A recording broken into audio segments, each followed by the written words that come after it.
السلام علیکم ورحمۃ اللہ بسم اللہ الرحمن الرحیم والصلاة والسلام علی رسولہ الکریم وعلی آلہ واصحابہ اجمعین۔ میرے پیارے محترم پاکستانی عوام، بہن بھائی، بیٹے بیٹیاں، بڑے چھوٹے، میں سب سے مخاطب ہوں۔ میں رائمنڈ مرکز گیا ہوا تھا تو مجھے وہاں سوشل میڈیا دیکھنے کا موقع نہیں ملتا، تو جب میں کچھ دن پہلے گھر آیا اور پھر میں نے ویڈیوز دیکھی سیلاب کی تو میں کانپ اٹھا۔ سب سے زیادہ جو میرا دل ٹکڑے ٹکڑے ہوا، 7 معصوم بچوں کی لاشیں کٹھی پڑی ہوئی تھیں اور پانی میں گارے میں لتھڑی پڑی تھیں۔ یہ بلوچستان کی تصویر تھی، اور ایک ادھر پہاڑوں میں 5 بھائی وہ ایک ٹیلے پر تھے اور چاروں طرف سے سیلاب بڑھ رہا تھا اور آہستہ آہستہ 5 کے 5 پانی میں بہہ گئے۔ ایسے پتہ نہیں کتنی ہزاروں اموات واقع ہوئیں۔ تو میں اس دن سے ساری دعائیں چھوڑ کر صرف اس میں لگ گیا، یا اللہ پاکستان پہ رحم فرما۔ تو رات مجھے بھائی عمران خان صاحب کی طرف سے درخواست آئی کہ آپ دعا کروا دیں، تو میں اس وقت اپنے گھر سے مخاطب ہوں اور ان کے اس ٹیلی تھون پروگرام میں شرکت کر رہا ہوں۔ لیکن میں تھوڑی سی یہ بات کرنا چاہتا ہوں کہ یہ سیلاب، یہ زلزلے، یہ آفات یہ کیوں آتے ہیں؟ تو ہم صرف قرآن پاک سے اس کا سبب معلوم کرتے ہیں، جس پر کوئی اعتراض نہ کر سکے، اختلاف نہ کر سکے۔ اللہ تعالیٰ فرماتے ہیں ظہر الفساد فی البر والبحر بما کسبت ایدی الناس لیذیقہم بعض الذی عملوا ولعلہم یرجعون، کہ پوری دھرتی پر فساد آ گیا، خشکی اور تری میں، اس لیے جو انہوں نے اپنے ہاتھوں سے کمایا۔ کیا کمایا؟ نافرمانی۔ اور لیذیقہم بعض الذی عملوا، اور یہ ان کے جو نافرمانیاں ہیں اس میں سے بعض کی پکڑ میں نے کی ہے تاکہ یہ توبہ کریں اور اللہ کی طرف رجوع کریں۔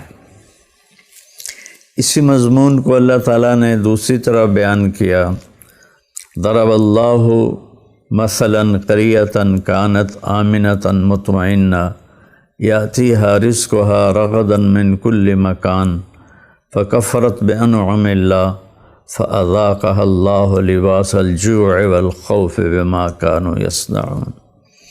کہ اللہ تعالیٰ فرماتے ہیں کہ میں تمہیں ایک شہر کی مثال دیتا ہوں، ایک ملک کی مثال دیتا ہوں، تو یہاں میں لگا دیتا ہوں کہ اللہ تعالیٰ کہہ رہا ہے کہ میں تمہیں پاکستان کی مثال دیتا ہوں۔ یاتیہا رزقہا رغدا من کل مکان، بہت امن تھا اور کشادگی تھی، فراوانی تھی۔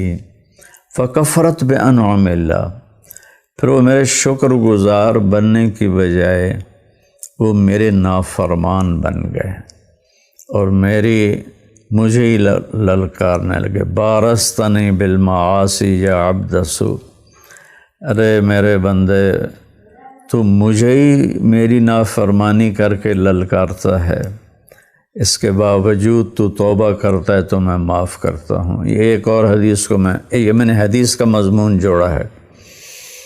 تو پھر اللہ تعالیٰ فرماتے ہیں ہم نے کیا کیا، فَأَذَاقَهَا اللَّهُ لِبَاسَ الْجُوعِ وَالْخَوْفِ بِمَا كَانُوا يَصْنَعُونَ، تو ہم نے انہیں بھوک اور خوف کا لباس پہنا دیا ان کی نافرمانیوں کی وجہ سے۔ پھر اسی مضمون کو اللہ تعالیٰ یوں بیان کرتا ہے، ما اصابکم من مصیبت فبما کسبت ایدیکم، تم پر جو مصیبت آئی ہے یہ تمہارے ہاتھوں کی کمائی ہے۔ تو اس وقت جو سیلاب آیا ہے اللہ تعالیٰ فرما رہے ہیں یہ تمہارے ہاتھوں کی کمائی ہے۔ وَيَعْفُو عَنْ كَثِيرٍ، اور بہت سی تو وہ معاف کر دیتا ہے، جیسے اللہ نے کچھ پاکستان کے حصوں کو بچا لیا تو یہ اس کا درگزر ہے، ورنہ تو سارا پاکستان ہی ڈوب جاتا جیسے ہمارے اس وقت نافرمانی چل رہی ہے۔ پھر اللہ تعالیٰ ایک آدمی کو مخاطب کر کے کہتا، ما اصابک من سیئۃ فمن نفسک۔ پہلے اجتماعی معاشرے کی بات کی کہ جب اجتماعی معاشرہ بگڑ جاتا ہے، فحاشی پھیل جاتی ہے، بڑے بڑے گناہ بدکاریاں پھیل جاتی ہیں، ظلم پھیل جاتا ہے، خاص طور پہ دو گناہوں پر اللہ کے نبی کا فرمان ہے کہ دنیا میں ہی پکڑ آ جاتی ہے، ایک حقوق الوالدین، ایک ظلم، ایک ماں باپ کی نافرمانی، ماں باپ کو ذلیل کرنا، صرف نافرمانی نہیں، حق کہتے ہیں ماں باپ کو ذلیل کر دینا اور ان کے دل کے ٹکڑے ٹکڑے کر دینا، اور دوسرا ظلم۔ جس دھرتی پہ ظلم ہوگا، ماں باپ کی نافرمانی ہوگی، جھوٹ ہوگا، بددیانتی ہوگی، تو وہاں دنیا ہی میں پکڑ شروع ہو جائے گی اور آخرت کی پکڑ اس کے بعد ہے۔ پھر اللہ نے ایک فرد کو کہا، ما اصابک من سیئۃ، میں اپنا نام لے لیتا ہوں، ذات طارق جمیل، جو مشکل تمہیں پیش آئی ہے، جو تکلیف تمہیں پیش آئی ہے، فمن نفسک، یہ تیرے اپنے ہاتھوں کی کمائی ہے۔ تو میرے محترم بھائیوں بہنوں، اس وقت پورا ملک میں نے صرف قرآن سے آپ کو چھوٹی سی تصویر پیش کی ہے، اور پہلی قومیں جو تھیں جن کو اللہ تعالیٰ نے تباہ و برباد کیا، تو ان کے بارے میں بھی اللہ تعالیٰ نے فرمایا کہ الم تر کیف فعل ربک بعاد ارم ذات العماد التی لم یخلق مثلها فی البلاد وثمود الذین جابوا الصخر بالواد وفرعون ذی الاوتاد۔ اللہ نے تین قوموں کی مثال دی کہ قوم عاد کو دیکھو، قوم سمود کو دیکھو۔ قوم عاد یمن میں تھی، قوم سمود سعودیہ اور اردن میں تھی، اور فرعون مصر میں تھا۔ تو اگر اللہ فرماتا ہے کہ انہوں نے کیا کیا، الذین طغوا فی البلاد، یہ زمین میں سرکش ہو گئے، باغی ہو گئے، متکبر ہو گئے، فاکثروا فیہا الفساد، اور فساد کی حدیں پار کر گئے، تو پھر تیرے رب نے کیا کیا، فصب علیہم ربک صوت عذاب ان ربک لبالمرصاد، تو تیرے رب نے عذاب کا کوڑا برسایا، اور پھر اللہ تعالیٰ نے ان کو تہس نہس کر کے رکھ دیا۔ تو ہم اس وقت چندے اکٹھے کر رہے ہیں، تو عمران بھائی نے بھی ایک کوشش کی کہ لوگوں سے اپیل کی جائے، یہاں تو ارب روپے بھی ناکافی ہیں، اور پتہ نہیں کتنے سالوں میں جا کر یہ نقصان پورا ہوگا۔ حکومت بے بس ہے، اتنا نقصان کا ازالہ حکومت کے بس کی بات نہیں ہے، یہ ہم سب کو تعاون کی ضرورت ہے۔ تو میں اس لیے اس میں شریک ہو رہا ہوں کہ میں بھی آپ سے درخواست کروں کہ آپ اپنے مصیبت زدہ بھائیوں کی مدد کریں۔ ہماری بھی ایک چھوٹی سی فاؤنڈیشن ہے، ہم اس وقت توسا کی طرف ہماری پوری ٹیم گئی ہوئی ہے۔ خیمے پہنچ گئے؟ ابھی خیمے نہیں پہنچے، لیکن ایک میڈیکل سینٹر وہاں کھولا ہے، کشتیوں میں جا کر ان گھروں کو جا کر ان کے وہاں جو رہ رہے ہیں، پانی میں پھنسے ہوئے ہیں، ان کو ڈاکٹر لے کر گئے ہیں جو وہاں ایک چھوٹی سی بستی میں 120 آدمی بیمار تھے اور بے حال تھے، ان کو دوائیں دیں، تینوں ڈاکٹروں نے ان کو چیک کیا۔ پھر وہ علاقہ ہمارا ہے چاول نہیں کھاتے، روٹی کھاتے ہیں۔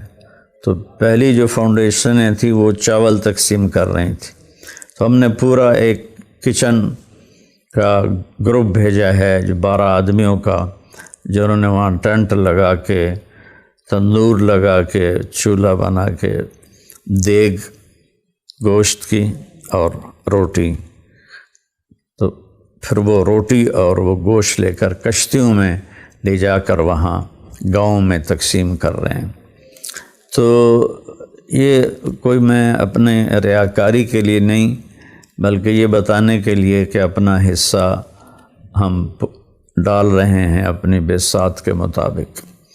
تو میری تمام بھائیوں سے اپیل ہے کہ یہ اس وقت سارے سیاسی اختلافات بھلا کر ہم پوری قوم ایز اے ٹیم اس مصیبت میں اپنے مصیبت زدہ بھائیوں کی مدد کریں، کہ میرے نبی کا فرمان ہے من لم یہتم بامر المسلمین فلیس منا، جو میری امت کی دنیاوی ضرورتوں کا خیال نہیں رکھتا وہ مجھ میں سے نہیں ہے، وہ میری امت میں نہیں ہے۔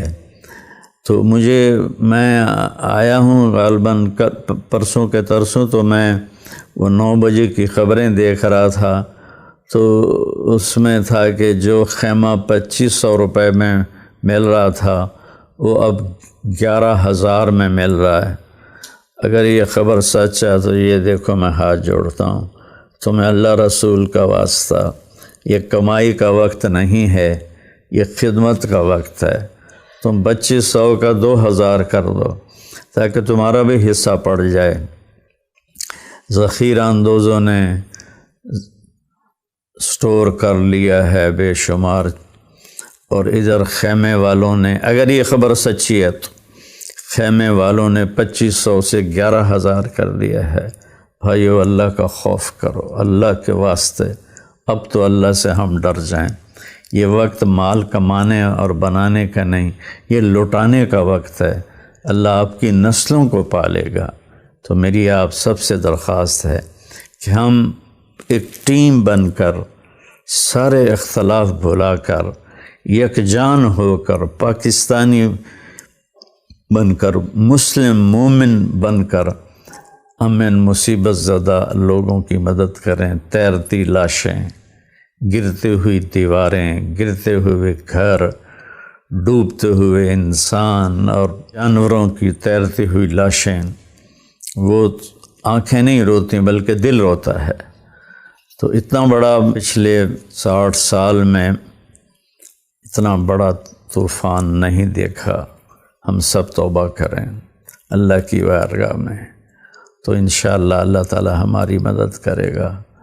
تو میں اس ٹیلی تھون کے ذریعے اس کی وساطت سے آگے سارے پاکستانی بھائیوں کو ساتھ ملا کر دعا کرتا ہوں کہ اللہ ہماری یہ مصیبت ٹال دے، اور یہ جو نقصان ہوا ہے، یہ ہمارے وسائل اتنے نہیں ہیں پاکستان کے پاس کہ اس نقصان کو جلدی پورا کیا جا سکے۔ اللہ تعالیٰ باہر جو ہمارے پاکستانی بھائی بیٹھے ہیں وہ بھی اس میں